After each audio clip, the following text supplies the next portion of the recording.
Topping our news at 5:30, DDOT Reimagined, leaders driving forward a three-part plan to improve the rider experience.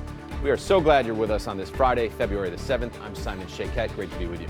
Thank you. And I'm Glenda Lewis. Transportation troubles are a popular topic almost everywhere you go.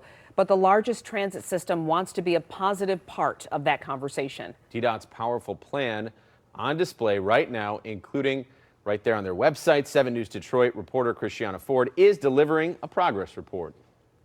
The blueprint for transformation of DDOT calls for the doubling of bus service and increasing route frequency. Well, it's been a year since we saw those plans, so we decided to check in on where we are now. I don't have to walk that far. 3 to 4 times a week. Maybe a 7 to 10 minute walk to get to my stop. Paul Warner gets up bright and early to take DDOT's Woodward bus. So I like the idea of not having to drive. Warner says the past 6 months, he's noticed a difference, including an added stop at Rosa Parks Transit Center for his next connection. They've done a really good job getting drivers up. They're not missing as many routes now. You know, it still happens, but it's getting better. All goals of the city's DDOT Reimagined plan shared just over a year ago. A bold new vision for redesigning the bus system to better meet the public's needs. Earlier this year, we had some improvements on Woodward, and then also last year, some improvements to Jefferson. Executive Director Robert Kramer says it's about improving the overall experience of both riders and drivers, like at the new Jason Hargrove Transit Center. Everyone's going to say, like, oh, it'd be great to have more routes, more buses, but we need to focus in the short and midterm on making sure that what we have is reliable and they can depend on it. Data shows some routes are becoming more reliable. DDOT graduated 50 needed drivers in January and is recruiting more.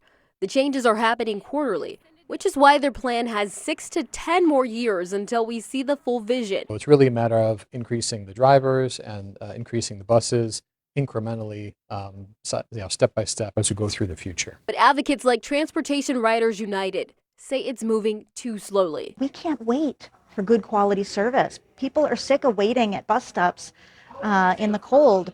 We need to make sure within 3 years the city is doubling DDOT's service. TRU's executive director, Megan Owens, and a group of about a dozen other organizations across Metro Detroit are calling for the mayor of Detroit and city council to double DDOT's budget for the upcoming year in hopes that it cuts the timeline in half. We'd love to see $150 million coming from the city to fund the transit system. That would take a huge step in the right direction. And then, developing a plan for how to get there. It's an ongoing conversation that has been happening for years and promises to continue. In the meantime, DDOT wants the public to weigh in during their quarterly meetings as they decide on more changes.